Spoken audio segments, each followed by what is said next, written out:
Pada suatu hari, di tengah bencana banjir besar, seorang pria membawa bayi perempuan ke sebuah akademi, memohon agar bayi itu dirawat. Si pria menjelaskan, semua orang menginginkan bayi itu mati, karena ketika dewasa nanti, bayi itu akan menjadi gadis yang telah diramalkan, gadis yang akan mengubah tatanan dunia, dan ya, apa yang sebenarnya terjadi.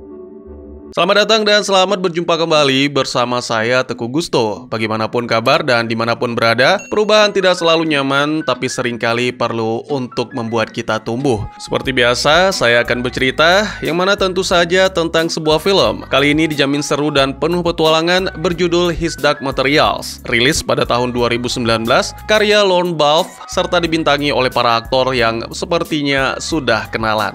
Baik, saya tidak mau kelamaan karena yakin kopi telah disiapkan, jadi mari cerita kita lanjutkan. Sedikit penjelasan yang menjadi awal, jadi dunia ini berbeda dengan dunia yang kita kenal, di mana manusia memiliki demon, makhluk yang mewakili jiwa mereka, menjadi pendamping sekaligus sahabat sejati dalam ikatan yang sakral. Dunia tersebut dipimpin oleh penguasa yang disebut Magisterium, sebuah kekuatan besar yang mengendalikan hampir segalanya, kecuali daratan kosong di belahan utara, tempat para penyihir tinggal dan menjaga sebuah ramalan. Cerita beralih ke 12 tahun kemudian di Akademi Jordan di Oxford. Si bayi kini telah tumbuh menjadi seorang gadis muda dan diketahui bernama Lyra. Dia berteman dengan seorang bocah laki-laki bernama Roger. Seperti yang saya jelaskan sebelumnya, setiap manusia memiliki demon. Begitu juga dengan bocah-bocah ini. Hanya saja ketika masih kecil, demon bisa berubah-ubah, tidak tetap dengan satu wujud. Kedua bocah itu dikenal sangat aktif dan sulit diatur, bahkan Lyra sangat mahir memanjat atap. Pada suatu hari, Lyra mengajak Roger ke ruang bawah tanah dan menunjukkan makam-makam di sana. Sejak lama ia penasaran mengapa demon menghilang saat mati, sementara manusia meninggalkan tulang belulang. Sementara itu di pegunungan utara, paman Lyra, Lord Asriel, bukan Azriel. Ya, Lord Asriel. Lord Asriel berada di pegunungan utara sedang memotret cahaya aurora dan tanpa sengaja menemukan sesuatu yang mengejutkan. Ia pun bersiap mempresentasikannya kepada para cendekiawan di Jordan College. Beberapa hari kemudian, Lyra mendengar kabar bahwa Asriel datang ke kampus. Ia diam-diam kabur dari kelas pustakawan Charles dan memanjat atap untuk menuju ruang pertemuan, sementara Dr. Carne sedang sibuk dengan kompas emas di kantornya. Melihat kedatangan Asriel, Carne juga ikut menuju ke ruang pertemuan dan diam-diam menuangkan sesuatu ke dalam minuman di meja, tanpa tahu bahwa Lyra sedang mengintip.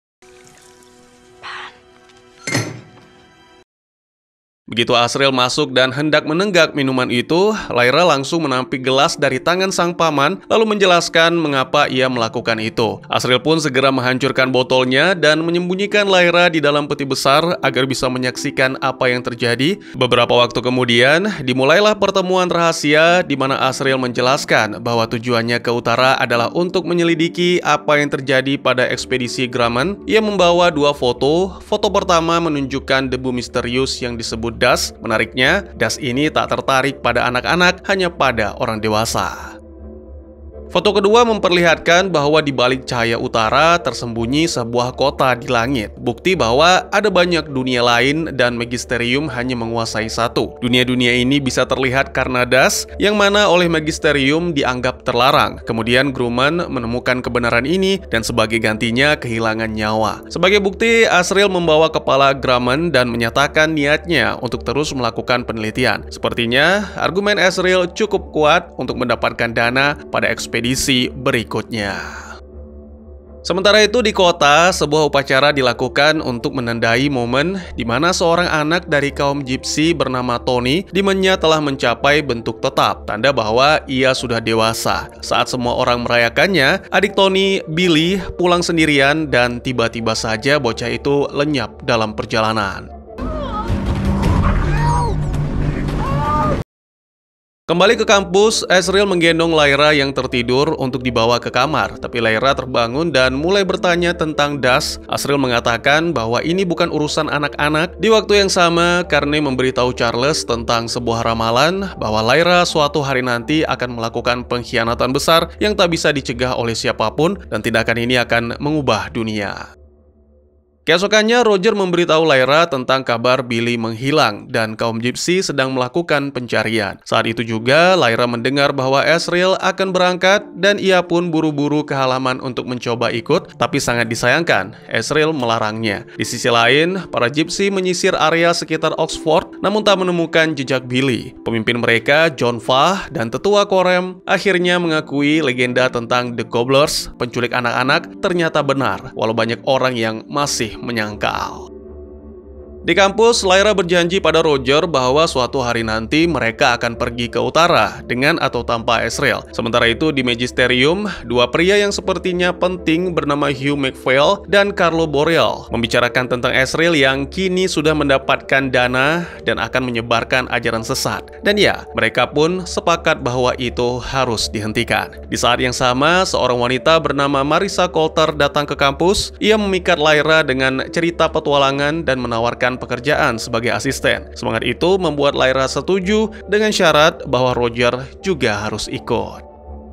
Namun malam itu ketika sedang bekerja, Roger lenyap sama seperti Billy. Pagi harinya, karena memberikan Lyra sebuah kompas emas yang disebut litiometer, alat untuk mencari kebenaran. Ia juga memperingatkan Lyra agar tidak memberitahu siapapun tentang benda itu. Berbekal pusaka tersebut, Lyra pun akhirnya memulai pencarian sahabatnya. Pada waktu yang sama, kapal-kapal Gypsy menuju London, berharap bisa menemukan semua anak-anak yang hilang di sana.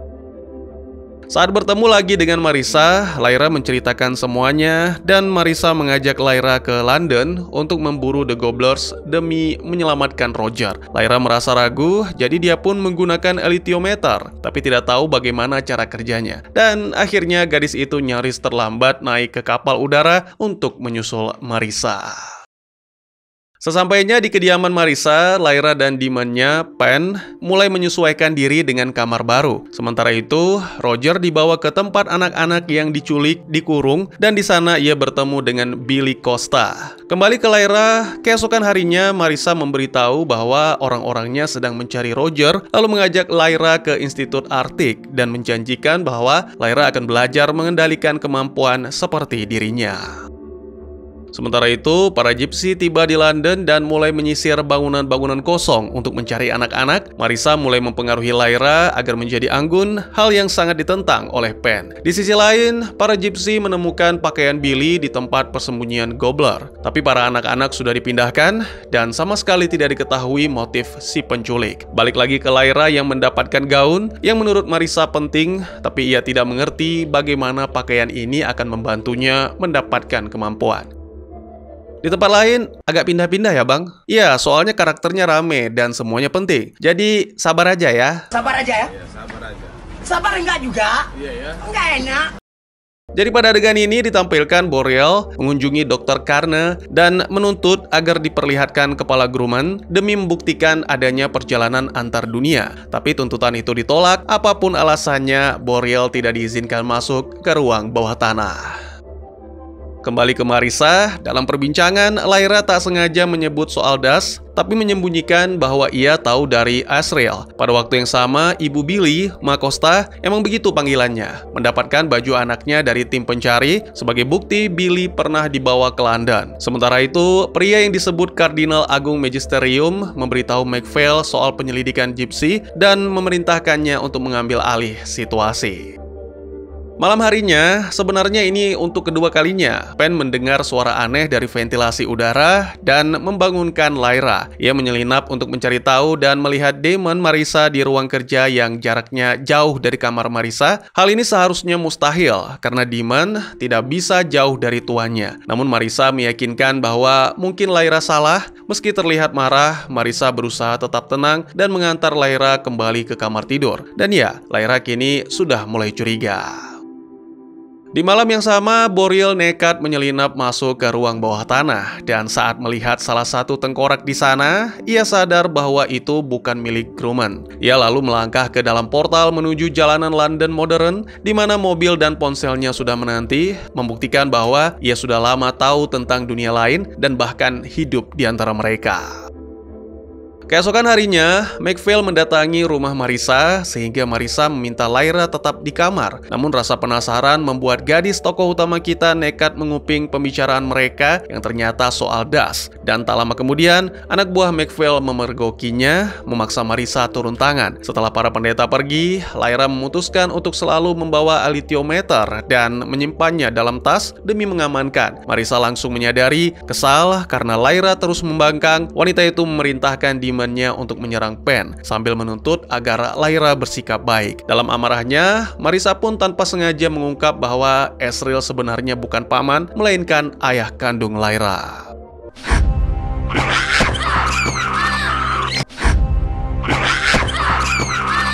It's a failure of a man and a failure of father. Selama bertahun-tahun, Lyra selalu percaya bahwa kedua orang tuanya meninggal dalam kecelakaan kapal udara. Jadi saat rahasia ini terbongkar, ia sangat terkejut dan ketika Lyra bertanya siapa sebenarnya sang ibu, Marissa menolak untuk menjawab. Kembali ke kamarnya, Lyra melampiaskan kebingungan pada alithiometer, mengajukan beberapa pertanyaan, lalu melempar alat itu karena sama sekali tak bereaksi. Namun, saat gadis itu memejamkan mata, jarum pada kompas tersebut mulai bergerak.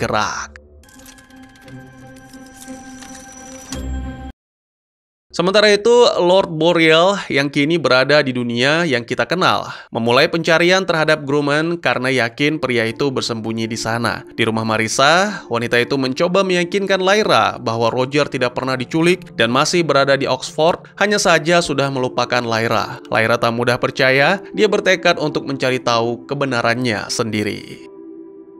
Gadis itu pun kemudian menyelinap masuk ke ruang kerja yang terkunci melalui jalur ventilasi dan pada saat yang sama, Marissa mengunjungi sebuah tempat yang ternyata tempat anak-anak diculik dan mengumumkan bahwa mereka akan dibawa dalam suatu perjalanan. Ia berbicara langsung dengan Billy dan Roger, lalu mendesak mereka menulis surat untuk keluarga masing-masing. Roger menulis surat untuk Lyra, sementara Billy menulis untuk sang ibu. Di saat yang sama, Lyra menemukan dokumen tentang fasilitas rahasia semacam untuk tumbal. Ia juga melihat blueprint tempat yang disebut station, tempat di mana anak-anak akan dibawa. Ada skema mesin-mesin aneh, tapi Lyra belum mengetahui apa fungsinya. Tiba-tiba Pen memperingatkan bahwa Marissa akan segera kembali, sehingga Lyra buru-buru keluar dari ruangan itu dan kembali ke kamar tepat waktu.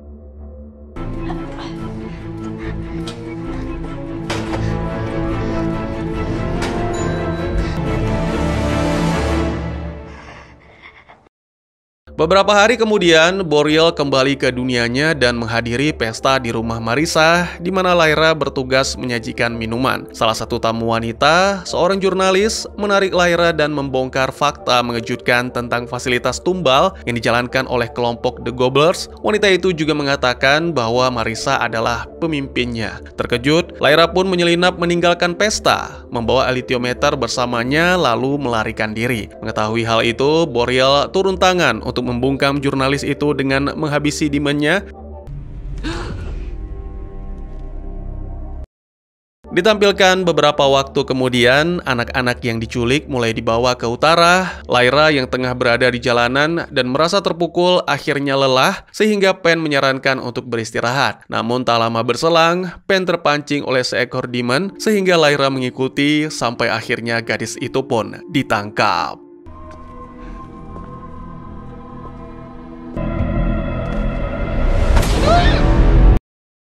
Lyra ditempatkan ke dalam van dan segera dibawa. Namun tak lama berselang, para penculik dicegat oleh kelompok bertopeng yang ternyata adalah Tony Costa dan para Gypsy. Kembali ke Marissa yang mengerahkan pasukannya untuk memburu Lyra, ia bahkan menerobos masuk ke Akademi Jordan dan menemukan buku tentang simbol-simbol yang digunakan untuk mempelajari alithiometer. Karena terpaksa mengakui bahwa dirinya lah yang memberikan alithiometer kepada Lyra. Sebenarnya bukan memberikan, melainkan mengembalikan karena sejak awal benda itu adalah milik Lyra. Tak senang mendengar pengakuan tersebut, Marissa pun memerintahkan anak buahnya menghancurkan tempat itu.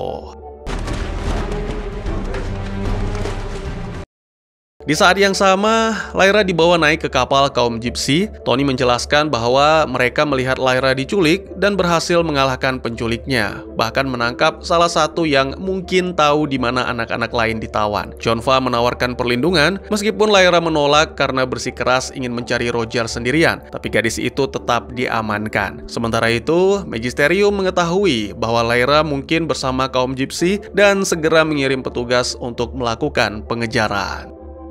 Kembali ditampilkan Lyra yang mengenakan pakaian gypsy dan kembali belajar untuk memahami alithiometer. Selain itu, Makosta juga mengajarkan beberapa trik dan meyakinkan bahwa Lyra aman bersama mereka. Korem juga menenangkan Lyra dan menjelaskan tentang perubahan wujud demon seiring bertambahnya usia manusia. Di saat yang sama, Boreal kembali ke dunia yang kita tahu, dan seorang rekan yang sepertinya berpengalaman dalam melacak bernama Thomas menunjukkan foto-foto Grumman yang mirip dengan pria bernama John Perry, mantan marinir yang menghilang 13 tahun yang lalu di Alaska.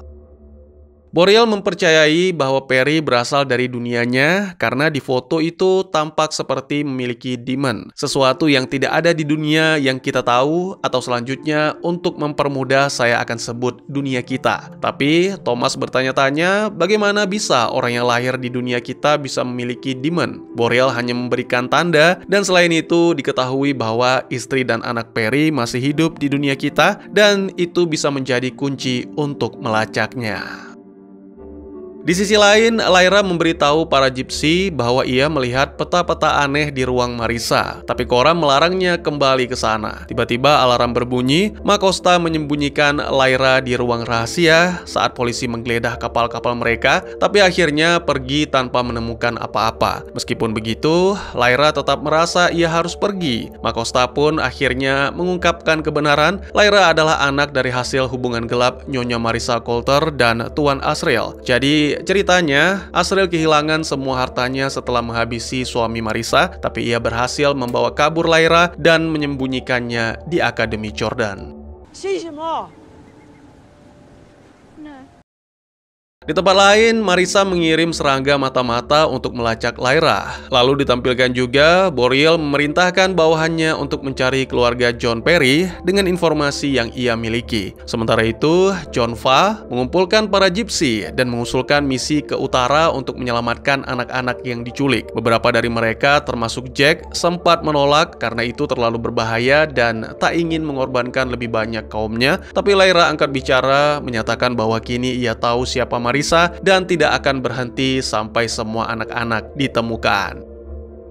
Coram menyarankan agar mereka berlayar ke Trollson untuk meminta perlindungan dari para penyihir di utara. Setelah para Gypsy bubar, saat larut malam, Tony dan Benjamin ternyata menjalankan sebuah rencana rahasia untuk menyelinap ke rumah Marisa demi mendapatkan petunjuk. Karena tak mampu menghentikan, Lyra pun memberitahu Tony di mana Marisa menyimpan dokumen-dokumen penting, lalu kembali belajar membaca alithiometer.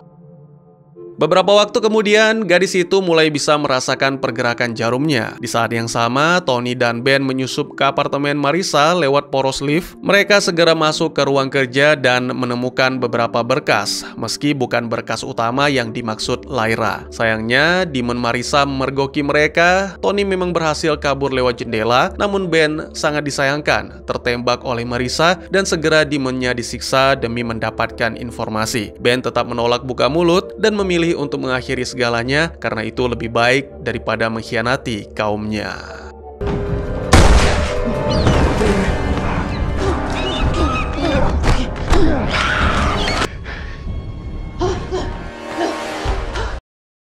Kembali ke Lyra yang menunjukkan alithiometer ke Coram, tapi pria itu mengatakan butuh waktu bertahun-tahun untuk menguasainya. Meskipun demikian, Lyra tetap berusaha memusatkan pikiran, menyetel jarum ke simbol yang tepat, sampai akhirnya berhasil mengetahui apa yang terjadi.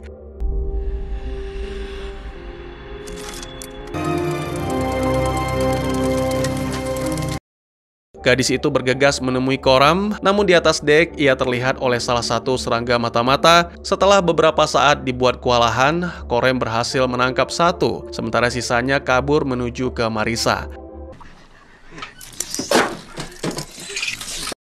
Tak lama kemudian, Tony kembali dan membawa daftar nama anak-anak yang diculik. John cukup kecewa dengan kematian Ben dan hendak mengambil jasadnya. Namun Korem menyarankan agar mereka segera mengerahkan armada untuk menuju ke Trollson.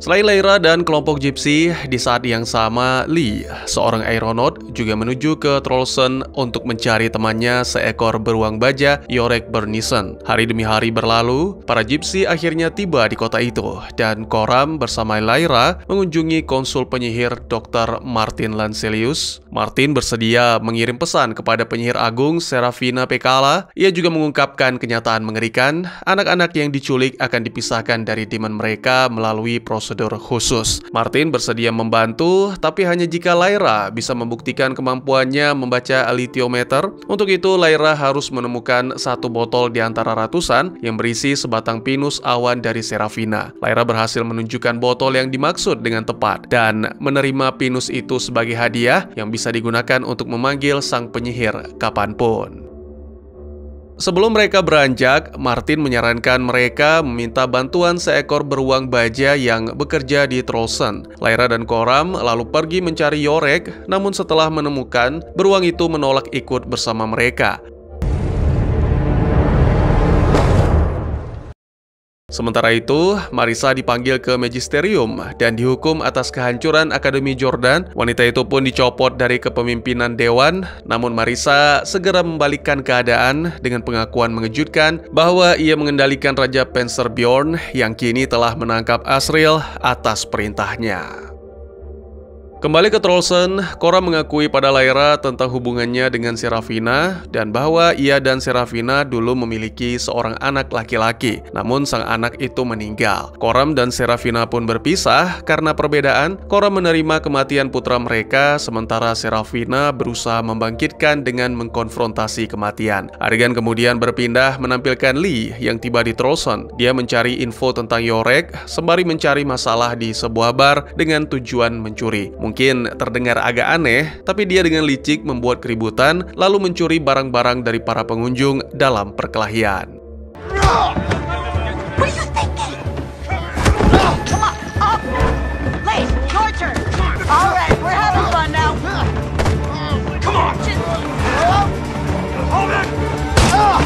And what point was that? 3 watches in a wallet. Setelah babak belur, Lee bertemu dengan Lyra dan menyadari bahwa mereka memiliki tujuan yang sama, yaitu Yorick, tapi tak saling membantu. Malam harinya, Demon Serafina bernama Kaisa mendatangi Coram dan menyampaikan bahwa sang penyihir akan membantu dengan segala yang ia bisa dan membimbing Gypsy ke jalan yang benar. Sementara Lee, malam itu akhirnya bertemu dengan temannya. Bahkan kepada Lee sekalipun, sang beruang baja tetap menolak menjelaskan alasan dia tak bisa meninggalkan Trollson. Merasa ingin membantu, keesokan harinya Lee mendatangi kantor wali kota Saiselman dan mencoba menunjukkan dokumen pembelian seolah-olah dia adalah pemilik sah dari baju zirah Yorick yang disita. Namun Saiselman menolak klaim itu meski Lee mengingatkan bahwa Yorick adalah hewan, bukan budak siapapun. Sementara itu, Lyra telah mengetahui bahwa Asriel telah ditangkap oleh Raja Yofur, seekor beruang yang merebut tahta Yorick. Ya, sebenarnya Yorick bukannya tak mau pergi, tapi ia tidak bisa meninggalkan baju zirah yang disembunyikan di kota, dan selain itu ia dihukum untuk tetap tinggal dan bekerja di sana. Lyra kemudian menemui Lee dan meminta untuk ikut serta dalam ekspedisi mereka. Setelah mendengar beberapa penjelasan dari Lee, Lyra kembali menemui Yorick. Yorick menjelaskan kepada Lyra bahwa zirah itu sama pentingnya dengan demon bagi manusia. Tanpa zirah, Yorick seperti kehilangan separuh jiwa. Dengan menggunakan alethiometer, Lyra menemukan lokasi di mana zirah disembunyikan dan memberitahukannya kepada Yorick. Tanpa pikir panjang, Yorick segera berlari menerobos apapun yang menghalangi sampai tiba di gereja dan merebut kembali zirahnya. Namun tidak semudah itu karena Saiselman bersama pasukan keamanan datang menyerbu yang membuat Yorick langsung mengamuk, bahkan nyaris membunuh Saiselman. Untungnya Lyra dan Lee datang tepat waktu membujuk Yorick untuk melepaskan Saiselman karena itu tidak sepadan.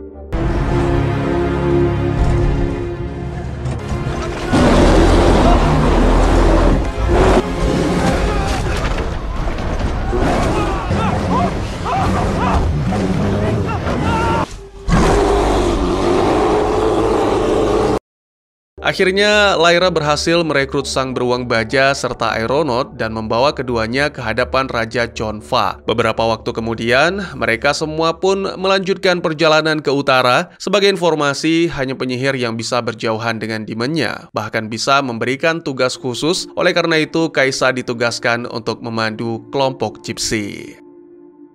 Sementara itu, Marisa naik kapal udara menuju ke tempat Raja Yofur. Ia menawarkan sebuah ritual pembaptisan jika Yofur mau terus menahan Asriel dan menghancurkan lab tempat Asriel meneliti das. Yofur tergoda akan penawaran menjadi orang pertama yang diterima Magisterium, dan dia pun menyetujui tawaran Marisa.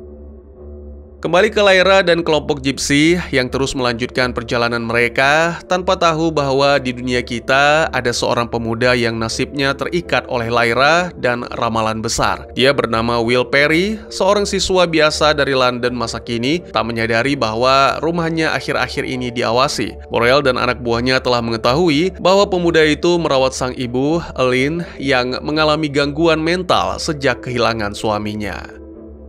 Kembali ke dunia Lyra, ekspedisi kaum Gypsy menuju utara ke tempat bernama Bolvangar di mana anak-anak diculik ditahan. Yorick Bernison membantu menarik kereta mereka yang juga membawa balon udara Lee. Menggunakan elitiometer, Lyra mengetahui bahwa tempat yang mereka tuju dijaga oleh pasukan bersenjata Tartar. Instrumen itu juga memperingatkan tentang sesuatu yang penting di sebuah lembah terdekat, tempat yang harus ia datangi. Namun para petinggi Gypsy ragu mengizinkan gadis itu pergi.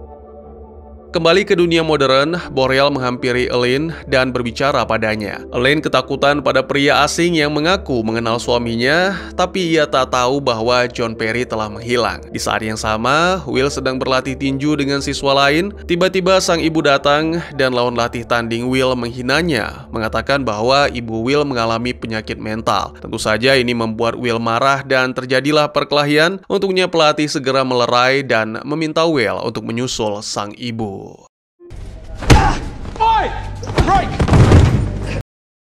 Adegan berpindah ke dunia Lyra, gadis manis jagoan kita dan Makosta berbicara dengan Kaisa yang menjelaskan bahwa ada banyak dunia lain dan Asriel telah menemukan cara untuk menyeberangi dunia-dunia tersebut. Itulah sebabnya Magisterium memburu dan menjebloskannya ke dalam penjara Svalbard. Namun siapa sangka Raja Yofur Regnison diam-diam menjalankan permainan licik dengan membiarkan Asriel melanjutkan penelitian. Dan secara tak terduga, Kaisa mendukung keputusan Lyra untuk pergi ke lembah.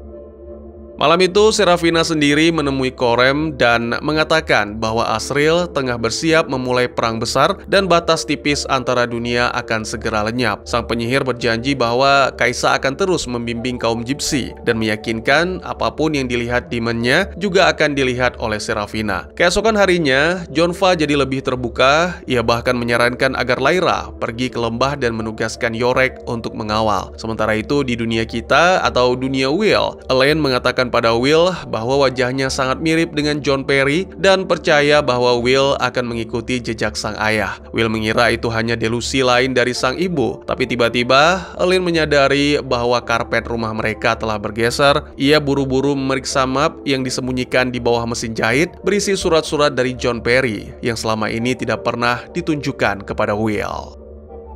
Kembali ke Lyra yang telah memisahkan diri dari kelompok demi menjalankan misi lain. Dalam pemberhentian, Yorick menceritakan bahwa ia dibuang dari Svalbard karena membunuh beruang lain. Hal ini membuat seluruh hak-haknya dirampas. Balik lagi ke Will yang mencoba mengambil surat-surat sang ayah secara diam-diam. Sangat mengejutkan, ternyata Elaine mengizinkannya untuk membaca meskipun entah mengapa Will menolak. Bersamaan dengan itu, gadis yang menjadi tokoh utama kita bersama sang beruang baja akhirnya tiba dan menemukan Billy dalam sebuah pondok nelayan. Namun demonnya Reten telah hilang. Kini jelas mengapa elitiometer menyebutnya sebagai hantu atau roh. Ia adalah manusia tanpa jiwa. Billy masih hidup tapi dengan separuh jiwa. Dan sayangnya itu tidak bertahan lama karena ketika dibawa kembali ke camp, Billy pun menghembuskan nafas terakhir dalam pelukan sang ibu.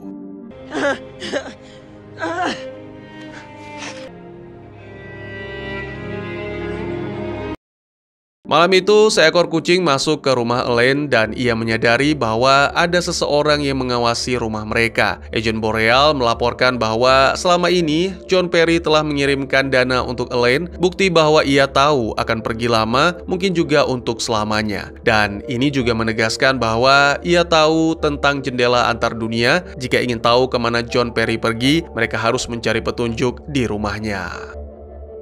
Kembali ke dunia Lyra, kaum Gypsy mengadakan pemakaman untuk Billy dan bersumpah akan membalas dendam. Sangat disayangkan, belum sempat melancarkan, bahkan belum juga mengatur strategi, sekelompok penyerang datang menghabisi beberapa penjaga. Lyra yang mendengar kegaduhan mencoba memeriksa dan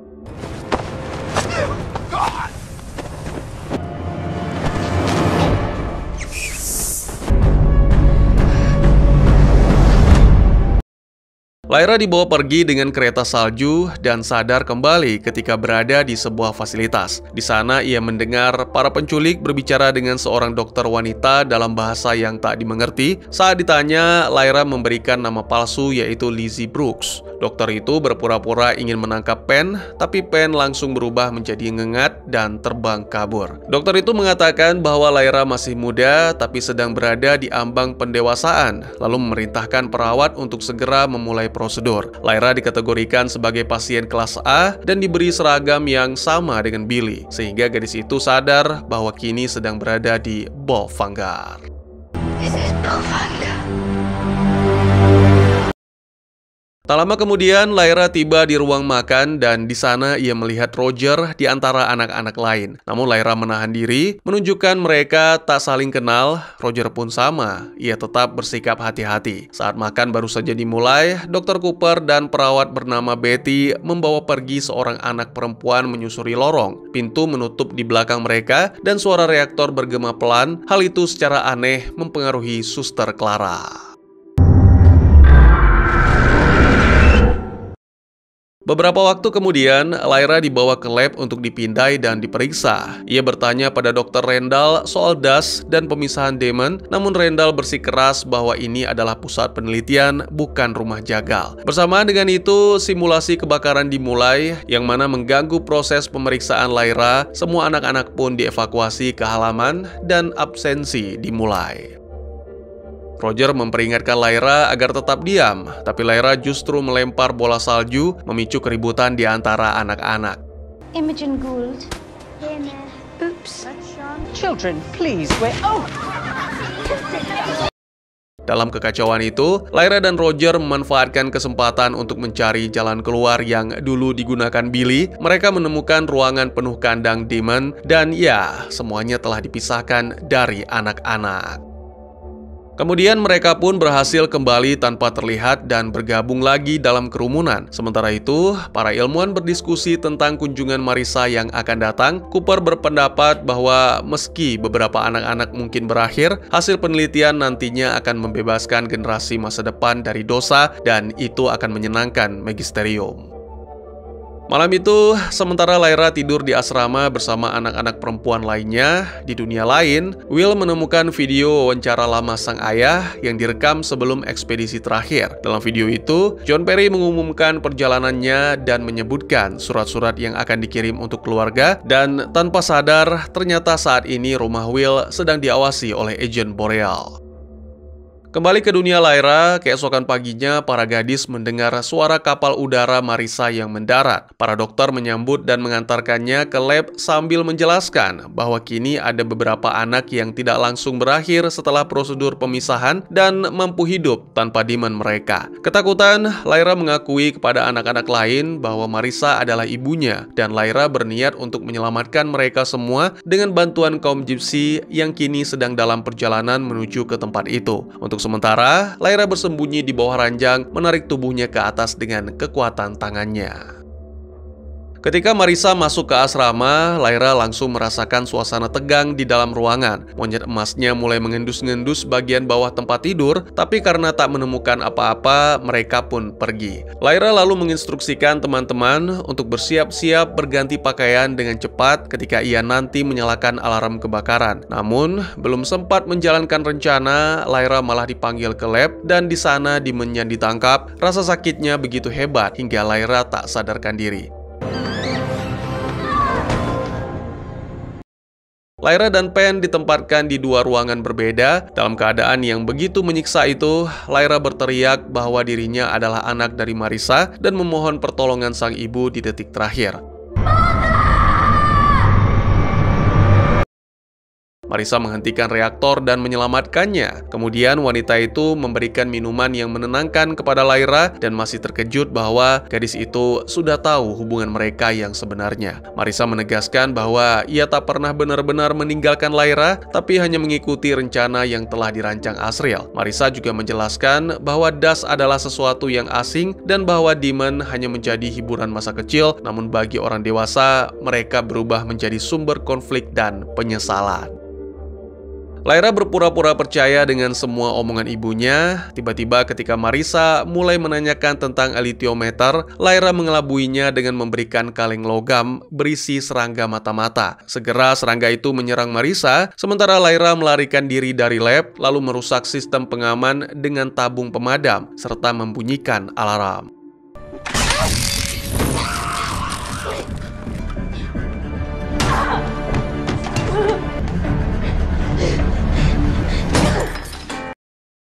Roger memimpin anak-anak lainnya berpakaian cepat dan mereka semua berlari keluar. Saat Lyra mengambil pakaian hangatnya, Suster Clara mencoba menghentikan, namun Lyra memaksa Clara untuk mengingat kembali demonnya yang dulu, dan Clara pun menyebutkan nama demonnya, Nicholas, sambil berdiri mematung membiarkan Lyra pergi.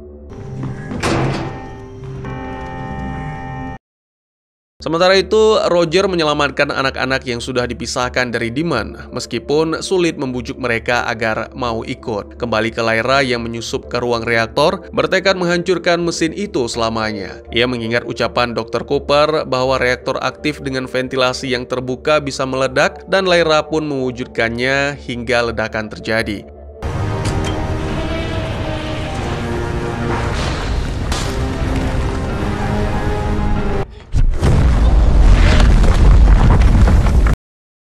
Di tempat lain, Marissa dengan panik mencari jalan keluar. Monyet emasnya membongkar ventilasi langit-langit, memungkinkan mereka melarikan diri lewat saluran udara. Anak-anak yang telah kabur tiba di pintu utama, tapi pintu itu terkunci. Dr. Randall mencoba memaksa mereka kembali masuk, namun di saat yang sama kaum Gypsy datang. Makosta menyerang Dr. Randall, mengingatkan tentang nasib Billy yang tragis. Setelah itu, Makosta pun membawa anak-anak menuju tempat aman. Kembali ke Lyra yang berlari memasuki halaman Bolfangar yang dijaga ketat, tempat pertempuran sengit berlangsung antara kaum Gypsy dan pasukan Tartar. Beberapa adegan ditampilkan, Yorek bernisan menjatuhkan para penjaga dari menara pengawas. Dr. Cooper berteriak pada para penjaga, memerintahkan untuk menangkap Lyra, dan pertempuran semakin pelik. Sampai di saat-saat terakhir, bantuan datang dari Serafina sang penyihir agung, yang langsung menghabisi seluruh pasukan musuh dalam hitungan detik.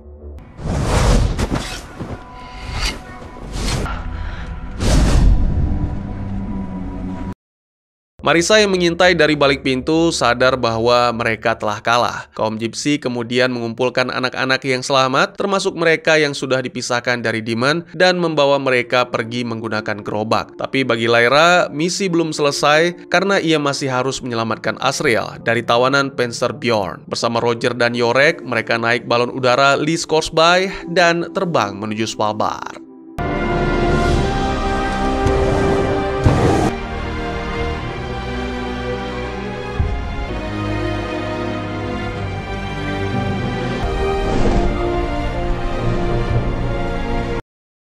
Malam itu, Serafina muncul tiba-tiba dan memberitahu Lee bahwa Lyra memiliki takdir besar untuk menyelamatkan banyak dunia. Jadi Lee bersumpah akan menjadi pelindung bagi gadis itu. Sementara itu, Jonva khawatir apakah anak-anak akan diterima kembali oleh keluarganya karena kini tak lagi memiliki Demon. Namun Makosta menenangkan, jika memang anak-anak itu ditolak, maka mereka akan menjadi bagian dari kaum Gypsy dan tetap hidup bersama. Baik ya kaum Gypsy?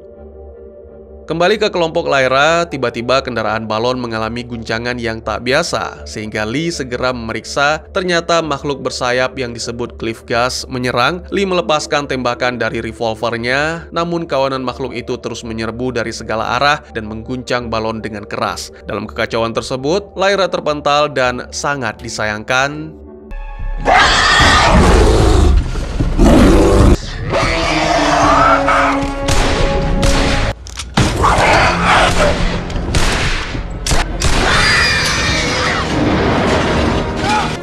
Lyra! Hold on, I'm trying to get you!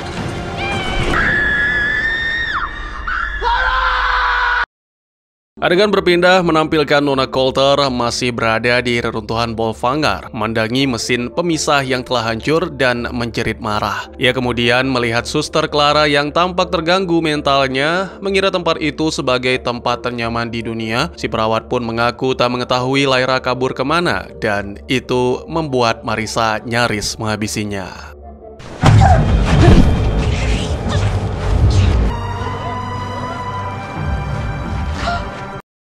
Kembali ke gadis tokoh utama kita yang syukurnya selamat karena jatuh di salju. Dia mulai sadar dan berusaha mencari teman-temannya, namun tak lama berselang para beruang datang lalu menyeretnya ke istana Svalbard dan berakhir di penjara bawah tanah.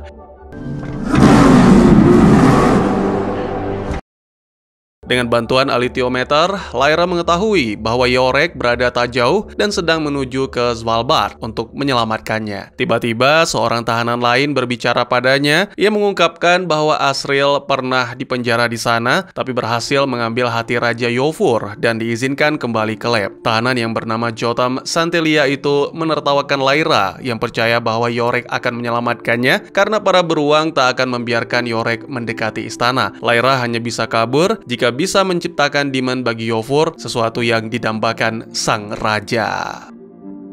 Keesokan paginya, Lyra meminta bertemu langsung dengan Raja Iofur. Ia memperdaya sang raja, mengaku bahwa diri adalah demon Iorek yang diciptakan di Bolvangar. Iofur murka karena sadar bahwa Marissa telah berbohong dan tidak pernah benar-benar membuat demon untuknya. Lyra lalu memanipulasi lebih jauh, mengatakan bahwa jika Iofur melawan Iorek dalam duel, kekuatan Iorek dan demonnya akan berpindah pada pemenang.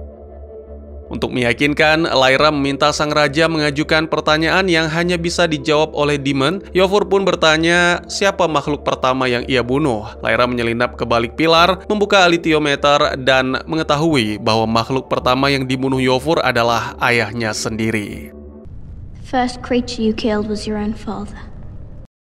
Percaya pada Lyra, Iofur memerintahkan agar Iorek diizinkan mendekat. Duel pun dipersiapkan. Di saat yang sama, Boreal menyaksikan wawancara John Perry, ayah Will, dan sadar bahwa kunci petunjuk ada di surat-surat yang tersimpan. Ia lalu mengunjungi Elaine dan memanfaatkan kondisi mentalnya yang rapuh untuk masuk ke rumah dan menuntut surat-surat itu. Boreal mengaku dari dinas keamanan dan mencoba menakuti, namun Elaine meminta surat perintah. Saat itu, ia sempat melihat sekilas demon ular merayap masuk ke leher Boreal dan Elaine pun panik. Boreal bersikap seperti tidak terjadi apa-apa, menuduh Elaine delusi, tapi akhirnya Boreal terpaksa mundur, lalu memerintahkan dua agennya agar mendapatkan surat-surat dengan cara apapun.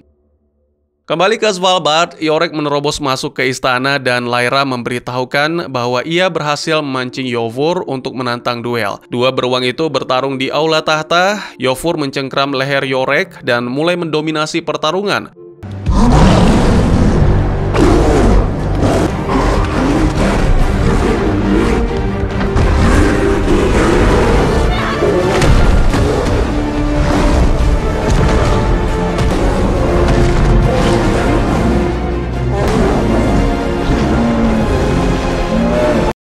Lyra berlari membantu dan Iofur tiba-tiba sadar bahwa ia telah dibohongi. Ya, Lyra bukan demon. Marah, sang raja pun menerjang Lyra, tapi sebelum itu Iorek bangkit dan melancarkan serangan pamungkas yang berhasil membalikkan keadaan.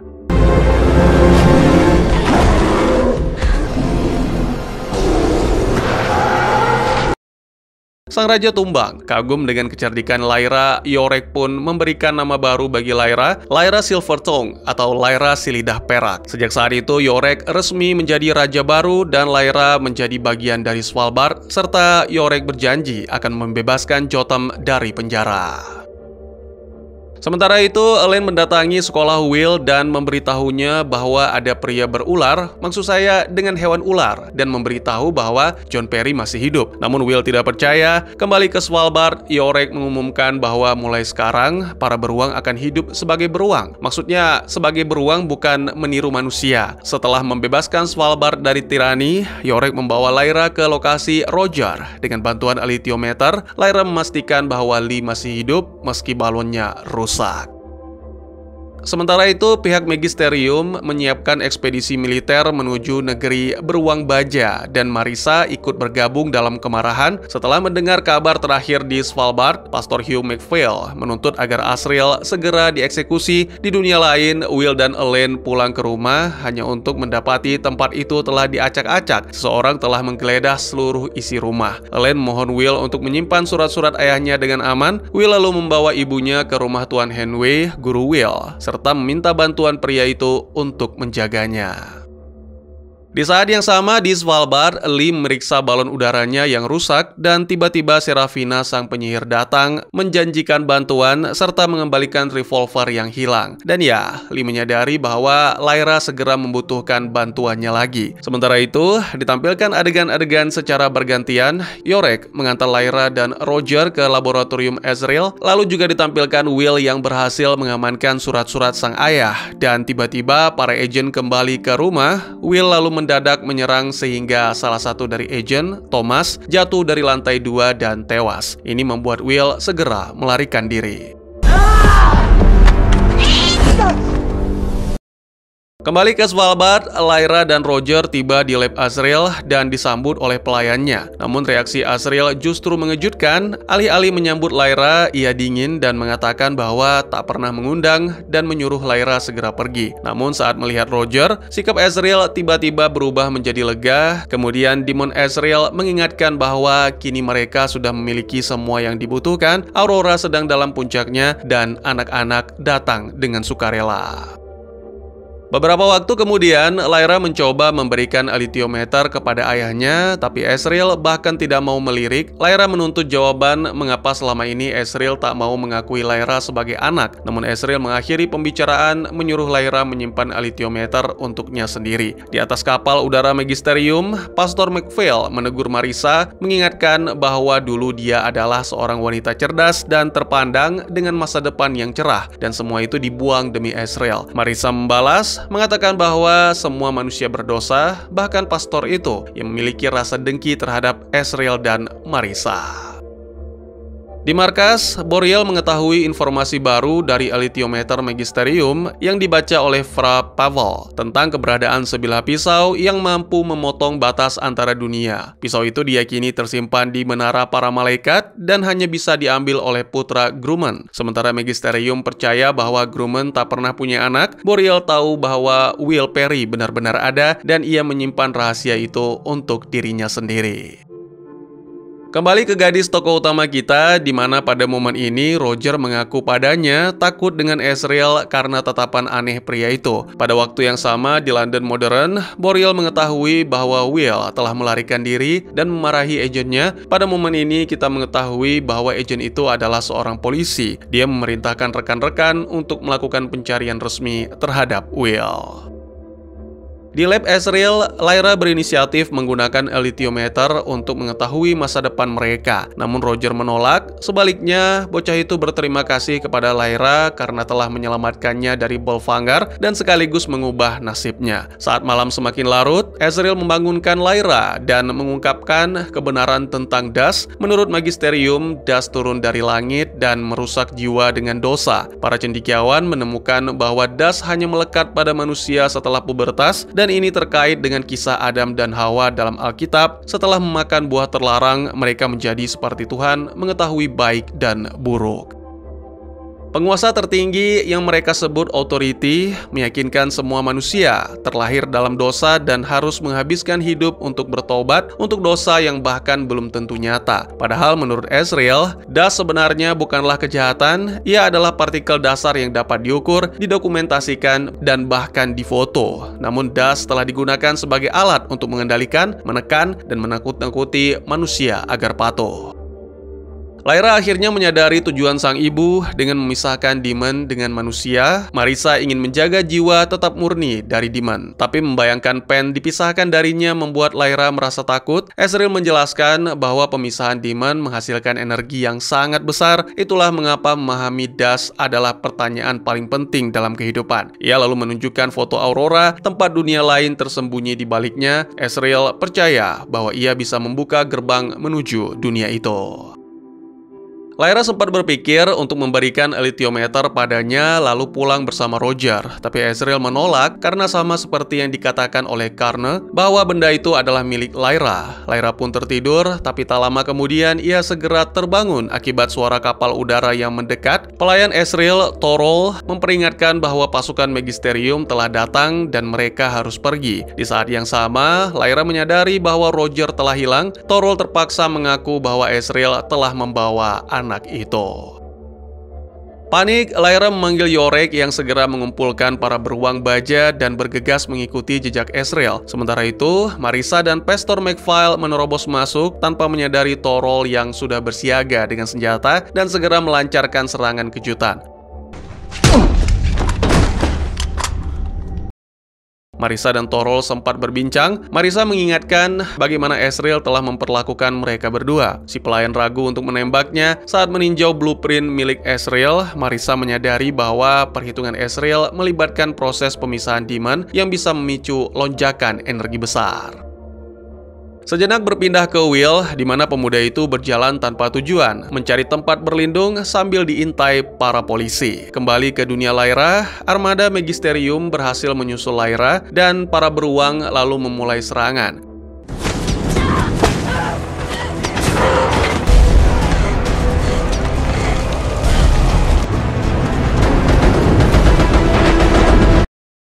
Para beruang baja melawan balik, sementara Yorick membawa Lyra menuju puncak gunung. Di sana, Ezreal membawa Roger ke puncak tertinggi. Bocah itu sama sekali tidak menyadari bahaya yang menanti. Ia mengira Ezreal mempersiapkan kejutan untuk Lyra, namun tiba-tiba Ezreal menangkap dan mengurung Roger dalam kandang. Barulah Roger sadar akan kengerian ini, sama seperti yang terjadi di Bolvangar. Jadi ia memohon agar Ezreal tidak melanjutkan, namun pria itu mengatakan bahwa ini adalah perang di mana selalu ada yang jadi korban.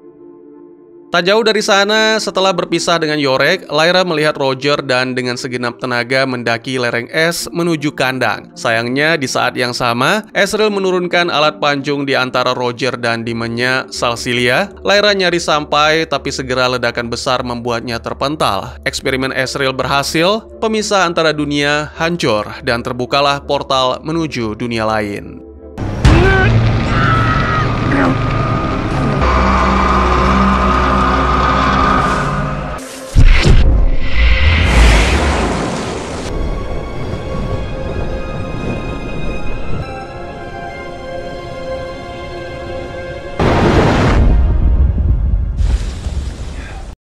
Marissa datang tepat waktu untuk menyaksikan semuanya. Ezreal menunjukkan dunia baru dan mengajak Marissa ikut, berkata bahwa bersama-sama mereka bisa menggulingkan Authority dan membangun dunia baru. Namun Marissa menolak, itu perjalanan Ezreal, bukan dirinya. Marissa mengungkapkan bahwa tempatnya adalah di sisi putri mereka. Ezreal pun mengerti dan segera melangkah masuk ke dunia lain, meninggalkan cintanya. Marissa kemudian memandangi tubuh Roger yang tergeletak di dalam kandang, lalu pergi tanpa menyadari keberadaan Lyra yang tak jauh dari sana. Sementara itu, Will yang masih bersembunyi dari polisi tersesat di gang sempit. Sendirian, Lyra menarik tubuh Roger keluar dari kandang dan menangis di atas jasad sahabatnya, menyalahkan diri sendiri atas peristiwa tragis itu. Pen berkata bahwa mungkin ini bisa menjadi tujuan Lyra melindungi Dusk, artinya ia harus mengikuti sang ayah. Lyra meninggalkan tubuh Roger di depan celah cahaya yang bersinar terang. Tak jauh dari sana, Will melihat seekor kucing menghilang di balik sesuatu yang tak terlihat. Ia mengikuti dan menyaksikan sesuatu yang luar biasa. Lyra melangkah masuk ke dalam celah tersebut, menyatu dengan cahaya keemasan. Will sempat ragu menarik tangannya dari batas transparan itu, namun ketika sirine polisi terdengar di kejauhan, ia membuat keputusan melangkah ke dalam substansi aneh itu dan menghilang dari dunianya.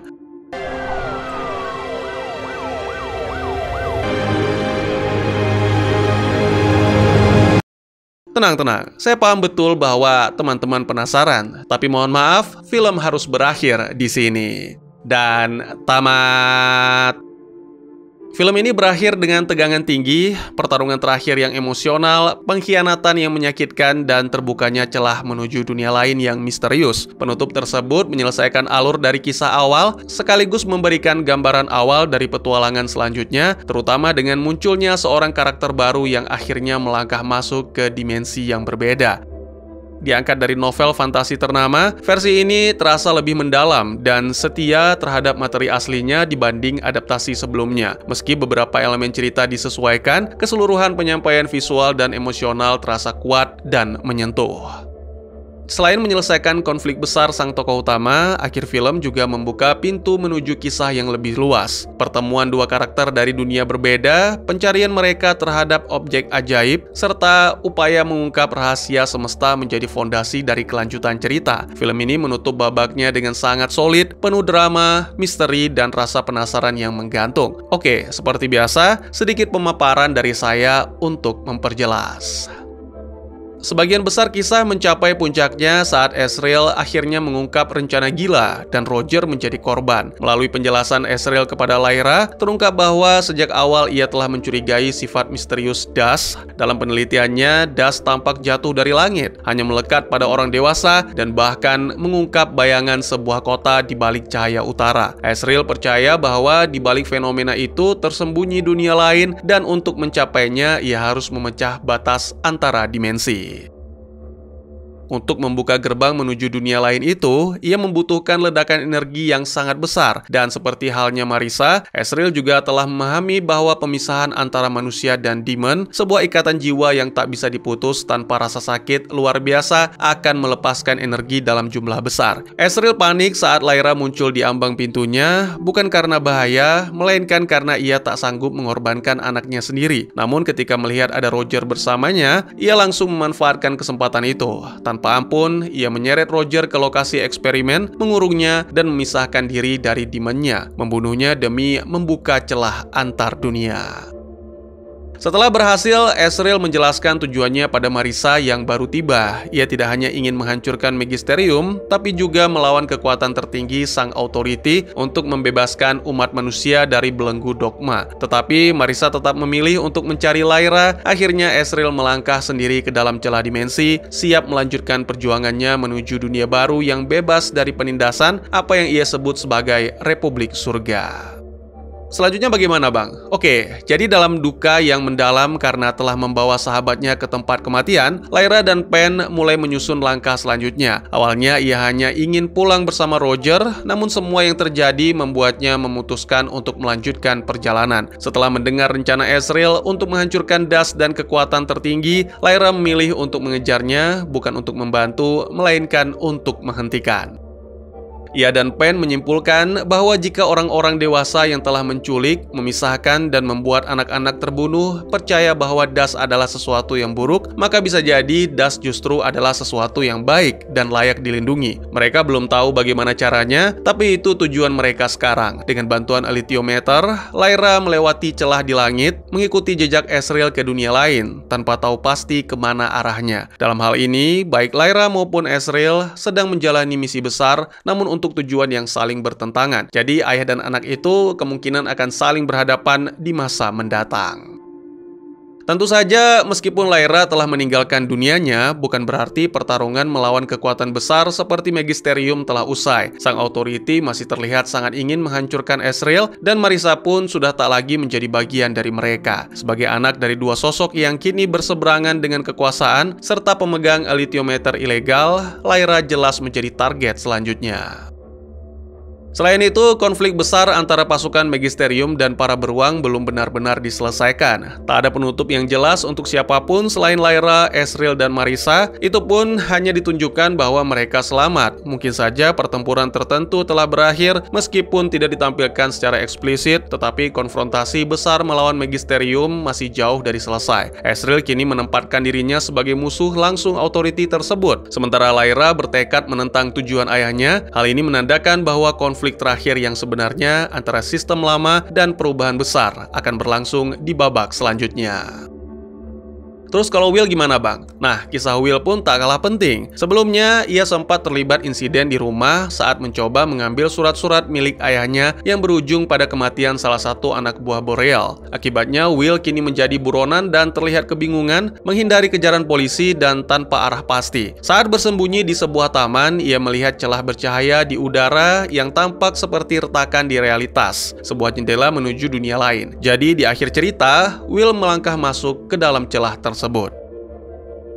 Yang menarik adalah celah ini sangat mirip dengan yang biasa digunakan Boreal untuk menyeberang antar dunia. Hanya saja Boreal membukanya dengan kunci gerbang, sementara Will melewatinya lewat celah di pagar. Jika mengacu pada hal itu, seharusnya celah tersebut mengarah ke dunia Lyra. Namun pasti yang udah baca bukunya tahu, Will dan Lyra pertama kali bertemu bukan di Oxford, melainkan di sebuah kota bernama Cittàgazze, sebuah dunia ketiga. Tentu tidak masuk akal jika celah-celah antar dunia tersebar begitu saja, dan fakta bahwa Boreal pernah memakai celah ini memperjelas bahwa itu memang jalan antar dimensi. Pertanyaannya, jika Will masuk ke dunia Lyra lewat celah ini, lalu bagaimana ia bisa berpindah ke Cittàgazze untuk akhirnya bertemu Lyra? Apakah eksperimen Ezreal telah mengacaukan jalur-jalur yang sebelumnya ada dan kini celah itu hanya terhubung ke Cittàgazze? Jika demikian, bagaimana Boreal tetap bisa menyeberang ke dunia lain, mengingat orang dewasa tak bisa bertahan di Cittàgazze? Semua akan terjawab di film selanjutnya. Jadi, bagaimana menurut kalian? Mungkin segitu saja teman-teman, terima kasih buat yang sudah menyaksikan. Silahkan memberikan komentar, bertanya, ataupun merequest kira-kira film apa yang menarik untuk dibahas. Bisa lewat kolom komentar, atau buat yang malu-malu bisa via DM ke Instagram saya di @teguhgusto. Insya Allah pasti akan dibaca. Mari kita jadikan kolom komentar sebagai sarana penambah wawasan dan menciptakan jalinan persaudaraan, bukan malah menjadikannya sebagai tempat pembulian sehingga menciptakan permusuhan. Jangan lupa untuk dukung terus channel ini dengan cara share, like, dan subscribe, karena dukungan dari kalian sangat berharga bagi saya demi perkembangan channel ini. Saya Gusto, sampai jumpa di video selanjutnya. Tetap semangat, tetap bersyukur setiap hari. Dadah!